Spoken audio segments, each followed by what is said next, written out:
what do you think and what you do in your practice that it's this space in between body and everything else, politics, society, space, not space, and everything that you mentioned about this here, now, and in between, that I would love to hear more. Here, now, in between, I would say the key point is always the here and now, trying to question the today, the day by day, with the moment we are, in a way, as a kind of, if I don't want to be too much philosopher, but a kind of existentialist point of view.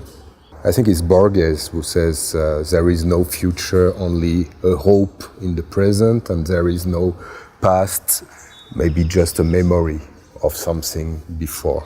I think we are in this in between something we expect from the past, who can be an hypothetic past, a kind of imperfect past, and a kind of future, but a future, interior future. It's this strange thing. It's always about something we don't know. So why should we always think about these two situations? Why we just not focus on today? And the question about today is to or ask the right question or answer to a right question. My process in my work, the process we develop in the studio with all my team since many years now, is always about this notion, questioning or answering. You don't answer exactly what you mentioned, the question you made at the beginning. No, you make your answer could be another question. For me, that's part of the work, not to be submissive, but to be proactive. The thing is, supposedly, the architect or the artist is supposed to answer to a question of somebody asked to him. Well, the building will be blah, blah, blah, so what will be the answer to this problem? But many times, clients, people who ask, who are supposed to go for that, I will say not always, but really many times, the question where they come on the table is the wrong question. Each time, project need to be related and interrogate through the question of body. It's not always the body as we can see, physical or material. It can be also social body, like a group. It can be political body.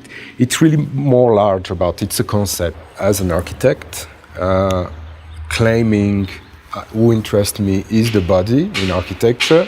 How can I do my work or produce spaces without experiencing the body or this question?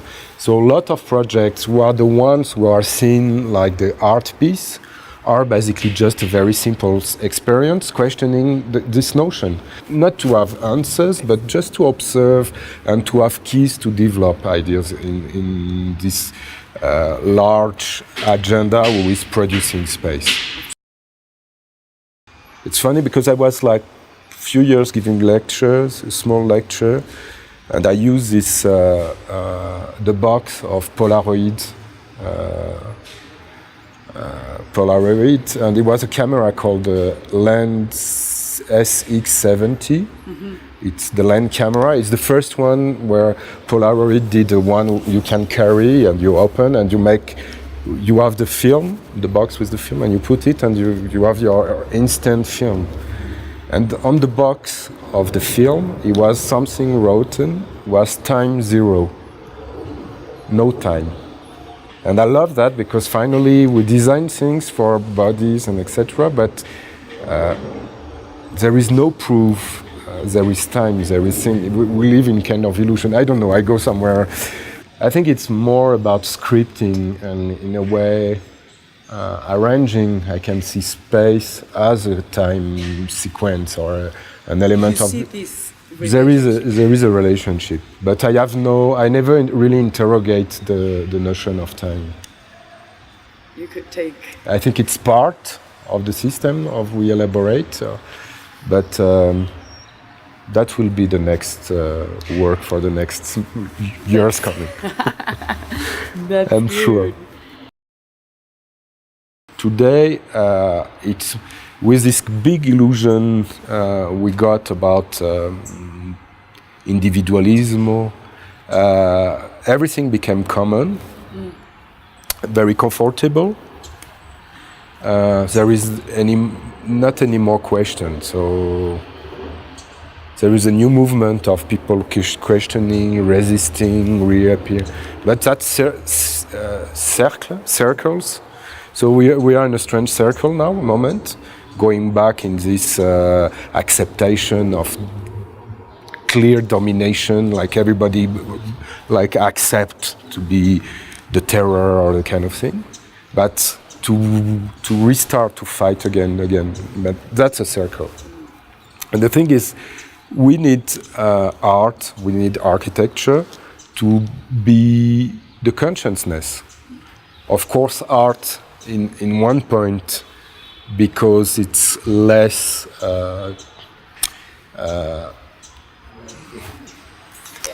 heavy to create, is the one who has this rule. But I really believe architects and architecture have this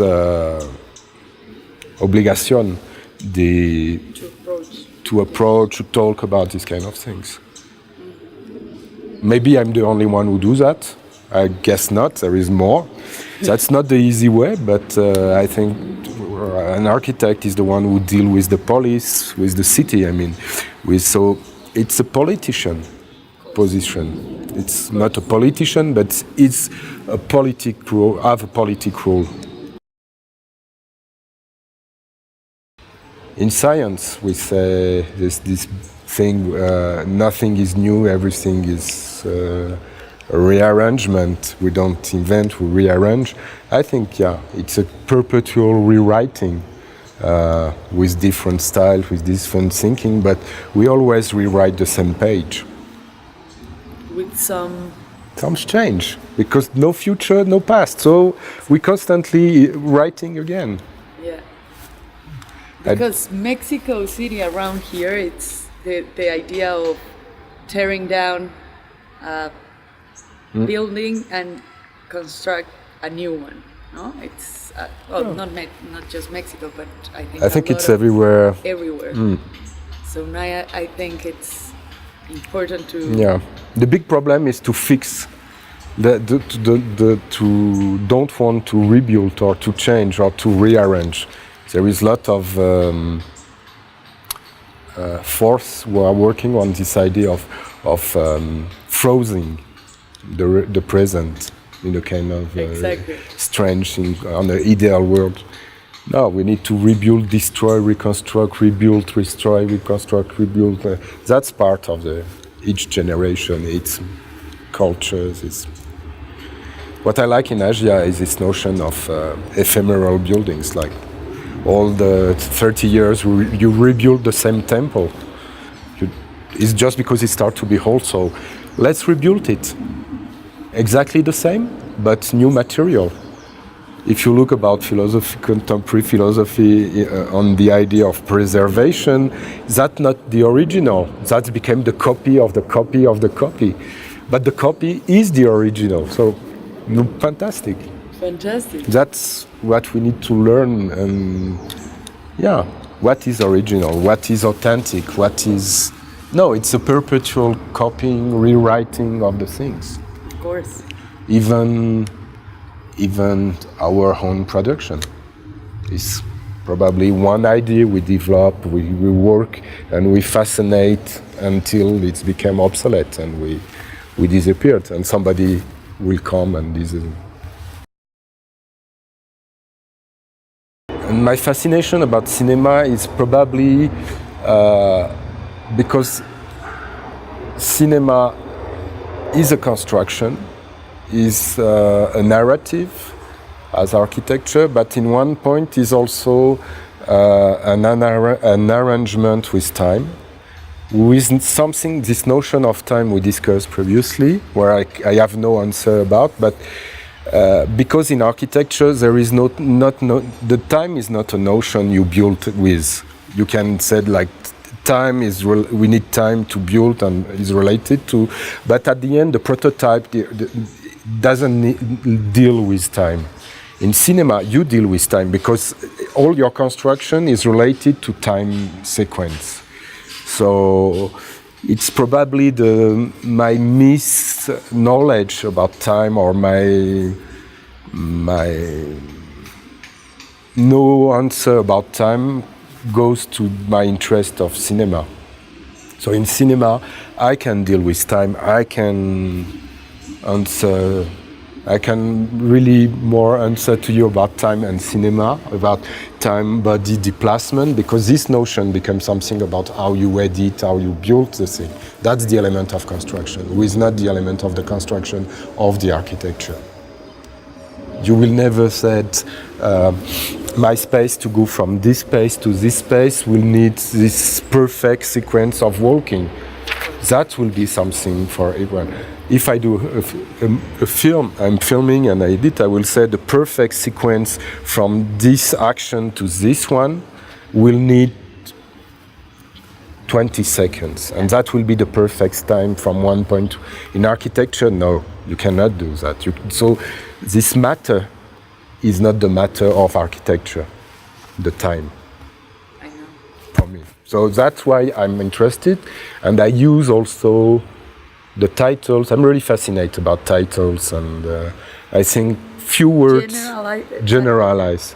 And you tell me about everything is already here. Yeah, why should I invent a title to talk about something I'm doing if it's already exists? So let's use existing concepts, ideas, and just articulate it.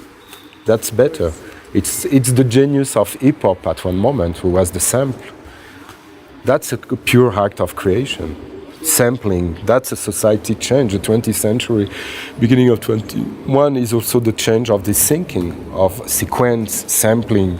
That's the cinema. I mean, the art of the 20th century is the cinema.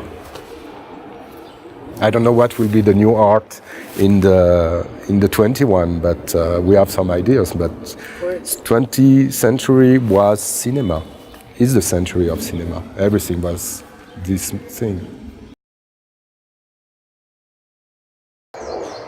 I love science fiction. What do you love about it? Because it's something, it's the pure fictional, something about sometimes touching about things I don't know, there is I will not talk about fantasy, but science fiction for me is this kind of exercise about talking about the possible. It's, what I like is this moment of c'est presque possible. I don't know the translation. Presque is mean it's quite possible. You don't know. So it's it could be. It could be. It could be. I think science fiction. We collaborate now with writers of science fiction in France for the Biennale of Design, and I was supposed to work with them and to design space for them, to hear some fictions, some speculations, and my only doubt was how can we design something with an illustration or will be the space of tomorrow or after today, and it's impossible to do that. So the only thing I did was to make the most undesigned space. So the most, let's say, generic space. Okay. For each one can see and answer or interpret or translate his idea about the fiction or the science fiction or the fictional situation he's hearing. So it's a show only with people speaking, some words, etc., and supernatural environment. A bit like, the difference between a film or a cartoon, bande dessinée, and a novel. Yeah. Is basically the words. You invent the space, you design, you invent the faces. The idea, of course. When the book, when the fiction, when it became a film, somebody else translate it. So what I like on the science fiction, I think it's this capacity to give me the right to invent, because I became the designer of something. That's very nice. No, so there is something like that. And how was the end of that space project? For the guys, yeah, it's just like we spend all the money to ask people to read the text. So basically, the 2/3 of the project goes to recording and actors speaking, reading the text, and no design, no space. The death of Heng Hong, the Chinese photographer, who suicided a few weeks ago, 10 days or 2 weeks ago. He jumped from a window. He was under pressure, and I find important art. It was a work I find brilliant and super strong, because it was the work of one generation of Chinese young people who talk about their body, who talk about freedom through their body, in the limit of exhibiting themselves, playing with their body, saying we have the right to play, to show, to exhibit, to deal with that. And he was the photographer, the one who kept this moment. And that's, for me, was the moment, like, really, these days, I'm totally still looking about his photographies, because he was something about talking about today. And he was wonderful. And I was crying when I heard that, because I was on shock. This guy, it's a 26-year-old guy who just make a revolution aesthetically, but more than aesthetically. When a work is more influential than every theory or the thing, just by looking that, you feel freedom, you feel arrogance, you feel the unexpected. I'm used to talk. It was a wonderful work, and the guy just.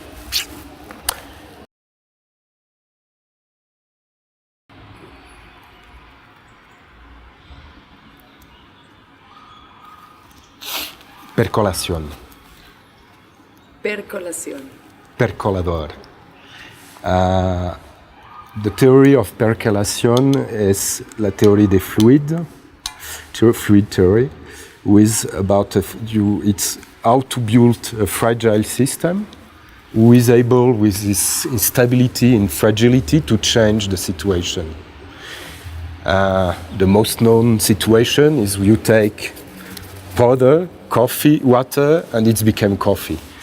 But this theory talks about fluids and talks probably about the unexpected. It can go to the wrong, to the positive. And that I like with Alumnos. And in one work, it's a percolative system. Voilà.